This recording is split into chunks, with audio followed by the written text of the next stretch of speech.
Hey friends, it's Len here at 1A Auto. Today we're going to be working on our 1996 Dodge Ram 1500. This is four-wheel drive, and we're going to be doing a front wheel bearing. It's going to be super easy. I can do it, and you can do it too.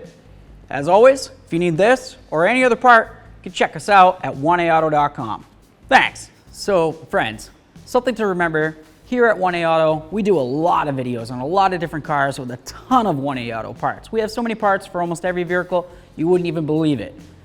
With these videos, what you might notice is in between doing the job that you might be happening to watch right now, you might see all of a sudden this new part just gets somehow installed in there. Well, that's because we cut away, we do another job, we cut back in, and basically when we're showing you the steps in your video that you're watching, we're just showing you the steps on how to do your particular part, okay? There's gonna be a lot of other things that are going on. And if you happen to see something that maybe strikes your interest, it's brand new brakes or brand new ball joints or brand new tie rods or whatever the case may be, you happen to see it in your video that you're watching, maybe you want to check that out in our playlist. Just click right on it, 1A Auto, boom, there you go. With that said, let's get to work. Okay, so now we've got it up in the air. If you're going to be using an air gun, obviously you didn't have to probably break all the lug nuts free. I'm going to remove all 5 of these lug nuts. All right, get this out of here. Okay, so what we're gonna do first, now that we've got the wheel off, is we're just gonna push back this caliper piston just a little bit, just so when we try to take off this caliper, it'll come off nice and easy. Simple way to do that is you can take your small pry bar, just come right in between here, just give this a little push, just like that. That gave us plenty of room. Perfect. So next we're going to take out the caliper sliders. To do that, you're going to use a 10mm Allen head. If they're rusted, just put it in there. Give it a few taps. Hopefully we'll be able to get this out. Oh yeah, got it. Something this old, and this thing's a 96. So if this has never been replaced, I'm sure it's been out a couple times at this point, and you know, they just get worn, stripped sometimes. So I'm just gonna get it completely out of here, show you what it looks like. Yeah. So there it is. This is the slider, and this is the bolt that goes through it. Let's see if I can get this. There we are. There's the threaded end, and that goes down, screws into the bracket. Let's get this off of here. There we are. That's the second one. Set that aside. I'm gonna get this caliper off of here now. Sometimes you might need a pry bar. We'll see. Just give it a little wiggle. All right, came off easy peasy. So here's your caliper. All right, so now we'll grab the rotor. Take that right off of here. Okay, so now we need to get this axle nut off. To do that, you need to take out this cotter pin. That just locks this nut from spinning. If you have access to new cotter pins, you can go ahead and cut this one right off. If you don't and you want to reuse it, just do it carefully and try not to bend it around too much. I do have access to new ones, so I'll be replacing it, but that's pretty much what it's going to look like. We'll set this aside and we're going to take off this nut. So let's get this bearing sprayed down again. Right up in here, along the outer portion, right there, right there. Awesome. We're gonna grab our 1 3/4 and we're gonna remove this axle nut. Okay, so we have our 1 3/4 and go right on here and remove it. If you're using an air gun, make sure you're wearing hand protection and eye protection. If you're gonna be using a ratchet, you need to get this down on the ground. You're gonna take a bar or whatever you've got and try to make sure that this can't spin while you try to remove the axle nut. I'll hold the axle studs. Here we go.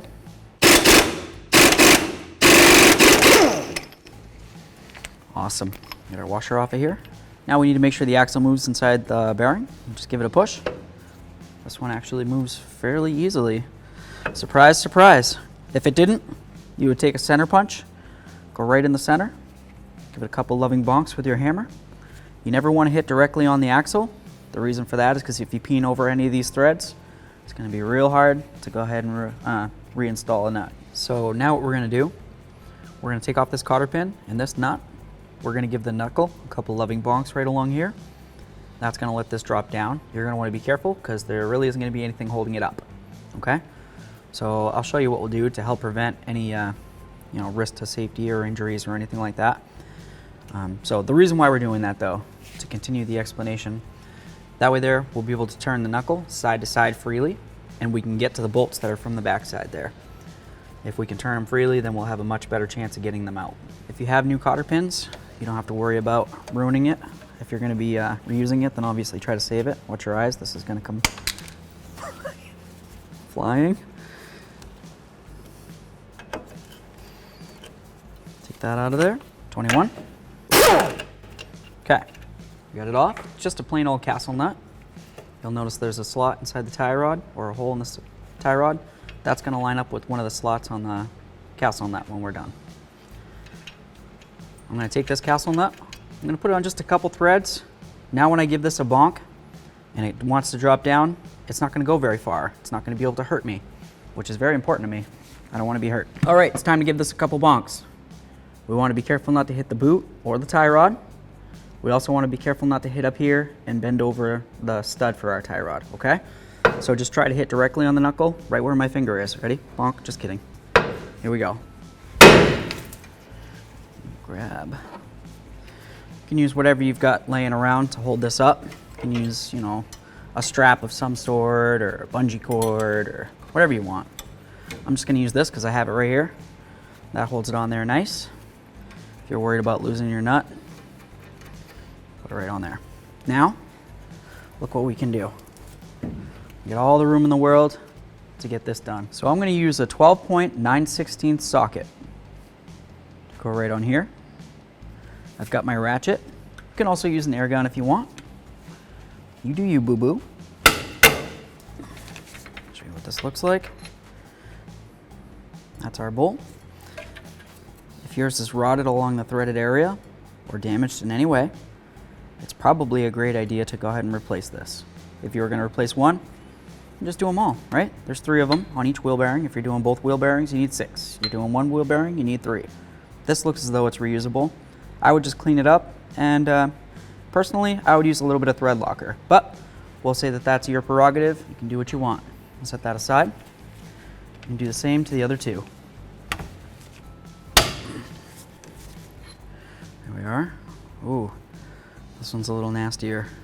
I would say we're going to clean this up, make sure the threads are good before we continue too much further. All right, so we got that bolt cleaned up. As you can tell, it looks really good. I know what you're thinking. That's a new bolt, Len. No, it's not. I'm just that good at cleaning things up. So I'm going to use one of these bolts. I'm just going to start it in there. Give it like a few good threads, maybe 5 or 6 turns around here, but still leave a gap. Okay, you want to make sure you have a good amount of threads in there because we're going to use something like this now. You can get yourself an air chisel right at 1aauto.com. Get yourself an adapter that holds your socket. Eye protection. Here we go.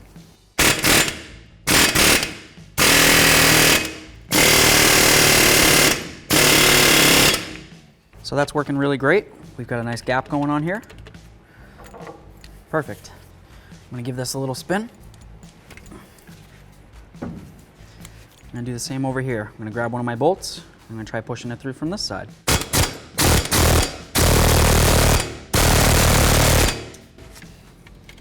That's working. There we are. So we just need to get this to come out. Looks as though we're starting to get a pretty good gap up here. So I'm going to try to wedge something in there, maybe one of my hammerable pry bars.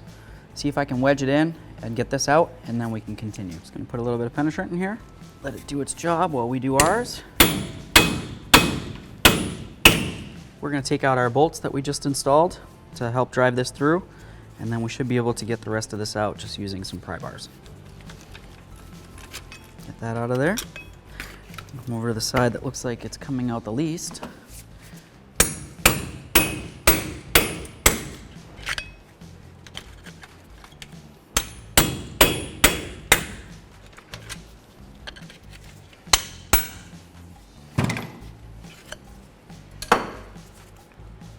Feels like it's getting pretty close. We'll continue doing what we're doing.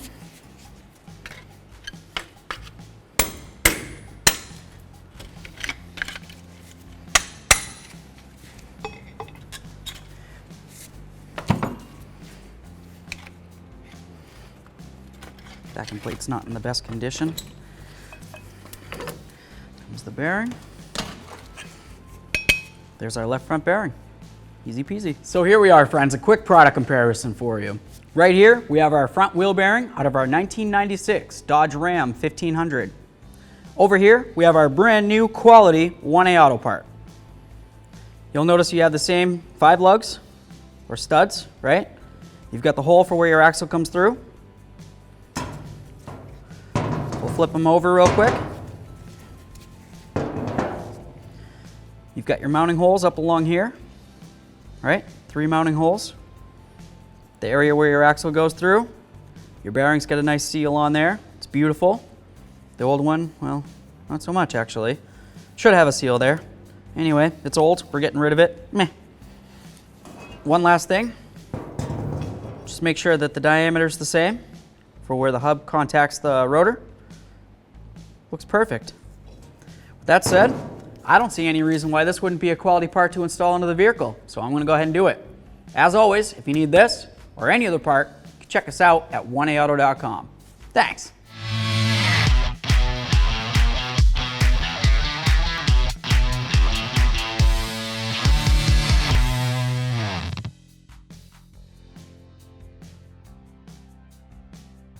So we're just going to clean up this area of the knuckle where the backing plate and the wheel bearing are going to ride.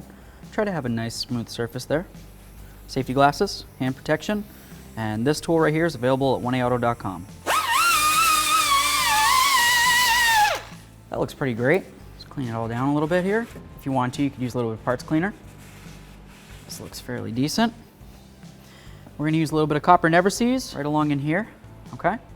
And on these splines. The reason for getting it on these splines is so that when this axle slides into the wheel bearing, it'll be able to move around a little bit. And then of course, if there ever comes a day where I need to take it back apart for some reason, it'll come off nice and easy. Same reason for in here. Okay, it's gonna help keep things from seizing up and getting rusted and rotted together. Does it have to be perfect? No, it doesn't have to be perfect. Or maybe for you it does, I don't know. Me personally, as long as it's pretty good, even take my gloved finger, make sure it goes all the way around this. I'm gonna go right up along here because, well, why not?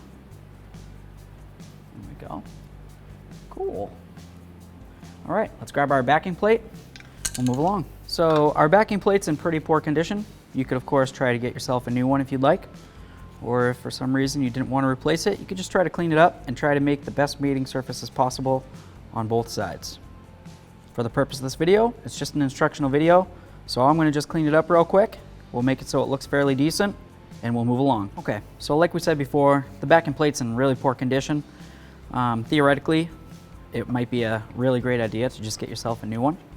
Like I said before though, also the purpose of this video is just an instructional video, show you how to install stuff. So I'm just going to trim this part off. It doesn't do anything. There we are. This can still go here. We're going to put the bearing up on there. It's going to hold hard up against here, here, and here, and the backing plate won't be able to move around. I think we should be all set with it like that. Let's grab the bearing and we'll move along. We've got our 3 bolts. You can use a little bit of thread locker if you'd like. We'll call it your prerogative. Turn this. Just going to start these in here. There we are. Cool. Grab our backing plate and our bearing. It's going to go right up on here. Push that bolt through to hold it for me. And that one as well. Why not? Okay. The bearing itself, it's all the same all the way around. Okay, so there really isn't anything to go to putting this on. You don't have to be like, oh, there's an ABS wire, or, well, anything really. Pretty basic. Get it up on here. Just going to slide it up towards the vehicle. The axle's sliding through the holes right here. Okay, bring it in, keep on pushing. Very nice. Start in these bolts real quick, then we'll bottom them out and we'll torque them down to manufacturer's specifications. Okay, so we're just gonna bottom out these bolts real quick.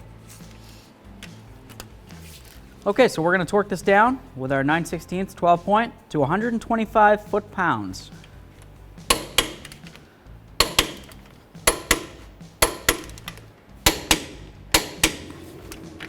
There it is.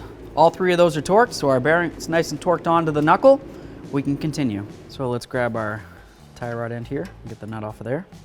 Put it aside because we're going to be using it in 1 second. Let's grab this. It's going to go lined up in there.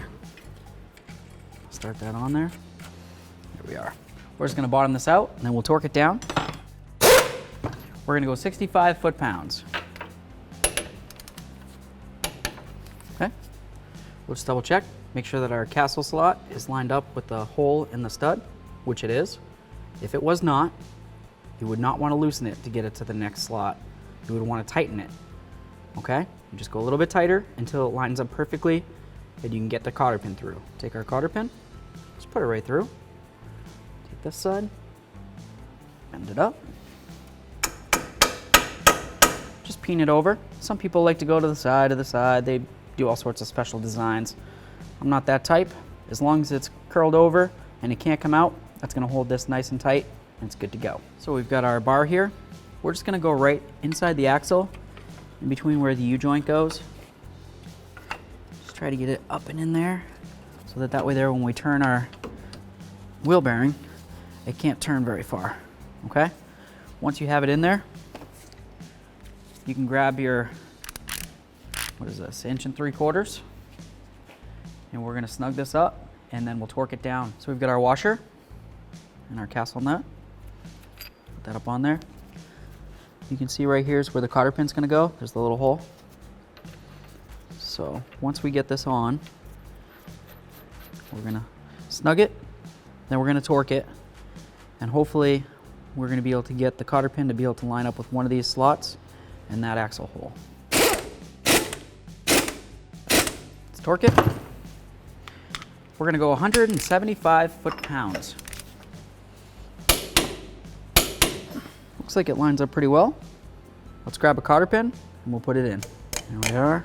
Cotter pin's almost all the way in there. Just going to grab this side. Get it pulling out. There we go. Awesome. Just take both these ends, peen them over.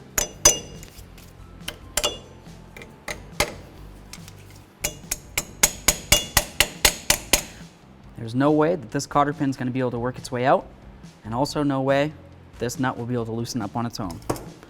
Get our bar out of here, and we can move along. We're going to use a little bit of copper never seize.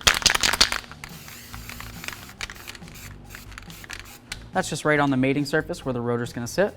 We'll grab our rotor, get the rotor up on here, just like that. Awesome. I'm just going to do something to make it so the rotor can't move around. I just have a spare nut laying around. I'm going to take my lug nut, slide it right like that. That just keeps the rotor from flopping around and any potential rust from falling down in between here and the hub behind there. Let's get our caliper down here. You want to make sure that your hose doesn't have any twists. Maybe you lifted it up and you brought it around and you did all sorts of things. Now you're looking at it and it's a big old curly Q. That's obviously not going to be very functional. It's going to take up a lot of the slack that we need to be able to turn the vehicle. So we're just going to take it like that. We've got a nice little rainbow here. Take our caliper sliders, push them in as far as we can. This one, it's pretty close. Looks like it's almost ready to slide on there. Oh yeah, there we are. 10mm Allen head. Same thing we use to remove these. I'm just going to wiggle it around until I feel like it starts to grab into the hole. Yep, that's going in. So I'm just going to leave it just like that for now. We'll tighten it up in a minute. Now we're going to do this one. Do the same thing, wiggle it around until it starts feeling like it's going in. Yep, it's definitely going in. That one's bottomed out. Come back down here. Just bottom this one out. Okay, grab our torque wrench. We're going to torque these down to 38 foot-pounds. Here we are. Tight, tight. Just get this back off of here.